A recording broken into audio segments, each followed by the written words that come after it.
Le RN prit la main dans le sac. Marine Le Pen, contrainte de rembourser 3,5 millions d'euros au forcing. C'est l'humiliation totale pour le Rassemblement national.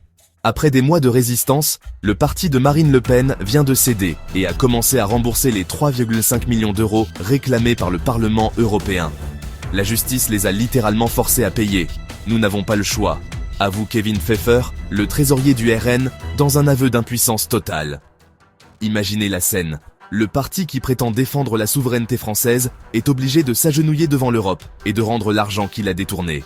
Cette affaire révèle l'ampleur du système mis en place par Marine Le Pen. Au total, c'est 4,5 millions d'euros qui ont été détournés grâce au stratagème des faux assistants parlementaires européens. 1 million avait déjà été versé pendant la procédure, il restait donc 3,5 millions à rembourser. Et tenez-vous bien, le RN a déjà craqué 1,5 million d'euros la semaine dernière. Le reste suivra en octobre, preuve que même les finances du parti trinquent face à cette condamnation historique. Si vous voulez comprendre toutes ces magouilles financières qui secouent l'extrême droite, abonnez-vous à Lux Politique. On décortique ensemble tous ces scandales qui éclaboussent nos dirigeants. Mais le plus révoltant dans cette histoire, le Parlement européen avait parfaitement le droit d'exiger ce remboursement immédiat grâce à l'exécution provisoire. Même si le RN fait appel, ils sont contraints de payer maintenant. C'est la justice qui parle. Cette condamnation décompose complètement la stratégie de victimisation du RN. Pendant des mois, Marine Le Pen et Jordan Bardella ont crié au complot, dénoncé une justice politisée, joué les martyrs. Résultat, ils sont obligés de rembourser jusqu'au dernier centime.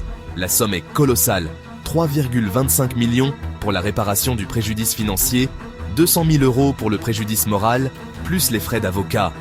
C'est un véritable trou dans les finances d'un parti qui se prétendait irréprochable. Cette affaire prouve que le système Le Pen fonctionnait comme une véritable entreprise familiale. Pendant des années, ils ont utilisé l'argent européen pour financer leurs activités politiques nationales, en employant de faux assistants qui ne mettaient jamais les pieds à Bruxelles. Le timing est catastrophique pour le RN. En pleine préparation des prochaines échéances électorales, le parti se retrouve amputé de millions d'euros. Comment financer les campagnes à venir quand on doit rembourser ses anciens détournements? D'ailleurs, si cette analyse des coulisses financières de l'extrême droite vous intéresse, pensez à vous abonner et à activer la cloche. On va continuer à suivre toutes ces procédures judiciaires qui rattrapent le RN. Cette condamnation marque un tournant historique.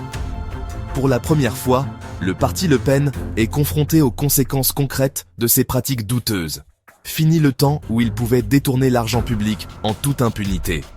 La justice rattrape enfin ceux qui se croyaient au-dessus des lois. Et ce n'est que le début.